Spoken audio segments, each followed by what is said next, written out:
Question दिया है the absolute configuration, ये कंपाउंड दिया है, इसमें हमें कन्फिग्रेशन निकालना है किसका, कायरल कार्बन का।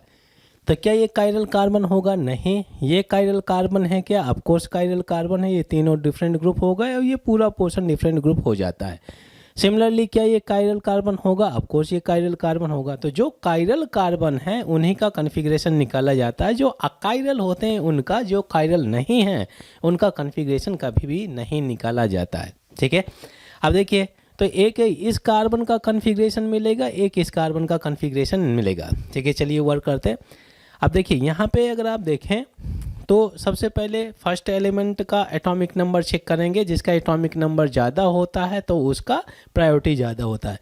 तो यहाँ पे अगर आप देखें, ये आपका ऑक्सीजन है, ये कार्बन है, ये हाइड्रोजन है और ये आपका कार्बन है, ये कार्बन लगा हुआ है। ठीक है, तो ऑक्सीजन का कार्बन से एटॉमिक नंबर ज़्यादा होता है तो इसका फर्स्ट प्रायोरिटी हो गया।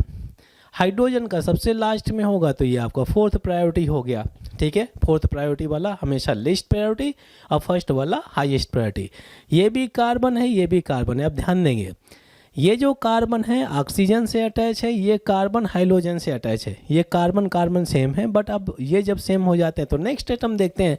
तो यहाँ पर हाइड्रोजन जो क्लोरीन का एटॉमिक नंबर ऑक्सीजन के कंपैरिजन में ज़्यादा होता है तो ये कार्बन सेकेंड हो जाएगा और ये कार्बन आपका थर्ड हो गया। अब देखिए, हम लोगों ने सीखा हुआ है कि जब कभी भी हॉरिजेंटल क्लॉकवाइज रोटेशन होता है तो होता है एस कन्फिगर, और हॉरिजेंटल अगर एंटी क्लॉकवाइज रोटेशन होता है तो होता है आर कन्फिगर। ठीक है, तो लीस्ट प्रायोरिटी ग्रुप आपका हो गया हॉरिजेंटल पोजीशन में। अब रोटेशन क्या आ रहा है, 1 2 3 क्लॉकवाइज रोटेशन जा रहा है। तो हॉरिजेंटल क्लॉकवाइज रोटेशन क्या होना चाहिए, एस कन्फिगर। तो ये हो गया आपका एस कन्फिगर। चलिए मैं लिख देता हूँ, ये हो गया आपका एस कन्फिगर। समझ में आता है?